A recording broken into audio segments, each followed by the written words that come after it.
welcome back sa Math Taba. So, pag last na video ni mention ta na among i-explain ang katong mga problems na nag-involve siya integers. And so, here's the video. Our first problem for today is the sum of three consecutive integers is 84.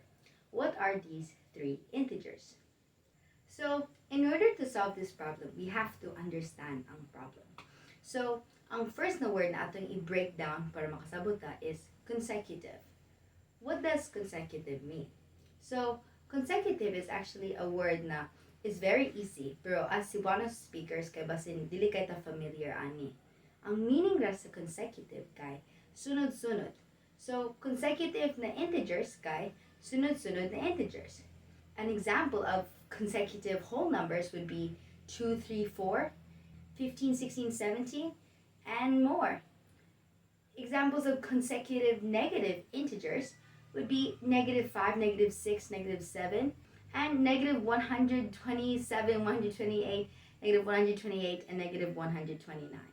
Other examples could be consecutive months, like June, July, August, or even consecutive odd integers, such as 1, 3, 5, or consecutive even integers, 10, 12, 14, or consecutive perfect squares, 25, 36, 49. So, balikan nato ang problem. The sum of three consecutive integers is 84. What are these three integers? Let's go over sum. Unsay meaning sa sum? Ang meaning sa sum kay munay answers addition na problem. So, nakatulo ka consecutive na integers, kung imo silang i-add together, makakuha kag 84. We can actually use trial and error to solve this problem. So, 84 man ang number, diba? So, if we did 22 plus 23 plus 24, that would be 69. It's smaller than 84, so then we'd have to go bigger. Let's say 24, 25, 26. And then that would be 75. And then we'd go bigger, and so on. If mabot na kag ka ng mga dako na problem, liso na kay nabuhato ng trial and error. So, ang algebraic way na mo-solve ani is atong i-replace ang mga numbers. Kay di man ta kay baw unsa na sila ng mga numbers, we'll replace it with mga expressions. So, ang first number, let's put it as x. Di ba consecutive man sila? So, meaning nga na, ang diferensya between each one kay 1. So, since x man ang first number, x plus 1 pwede natubod nga as ang second number. And, pwede sa natubod nga ang x plus 2 as ang third number. Diba? Consecutive na sila. And, now na nakakaibaw na ta, unsa atong i-ngalan sa mga numbers, now, pwede na nato maghimo tag murag equation. So, kaibaw man ta na kung ato ning isum ang kaning tulo ka numbers, makakuha tag 84. So, let's make an equation. X plus x plus 1 plus x plus 2 equals 84. Now, let's combine like terms. X plus x plus x is equal to 3x. And then 1 plus 2 is equal to 3. So 3x plus 3 equals 84. Now let's solve. Subtract 3 from both sides and we get 3x equals 81. Divide 3 from both sides and we get x equals 27.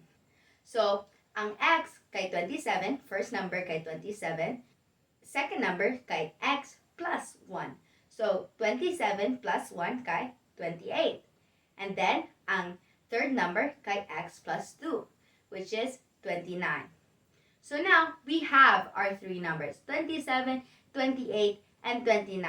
And if dili ka mo to na morning answer, you can add these three together yourself and check the answer.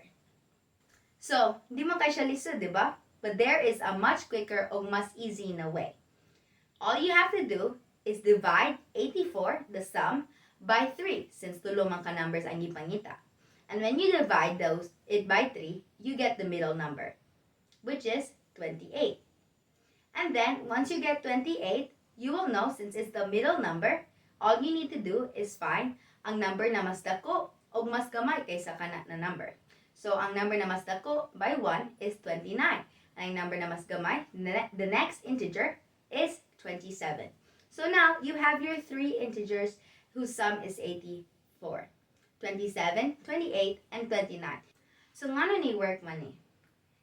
If you think about ang mga properties sa numbers, we'll realize na ang average, kay imo siyang isum ang tulo ka numbers, and then imong i-divide by pila ka numbers, or in this case, 3.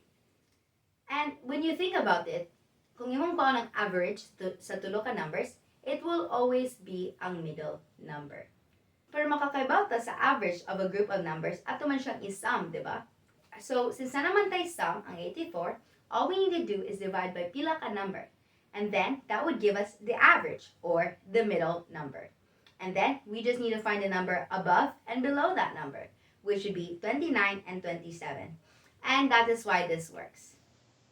May other variations sa kanina problem na akong i-explain in another video. For our next video, keep a lookout for adding and subtracting negative numbers. Thanks so much for watching. Like and subscribe for more videos. Bye!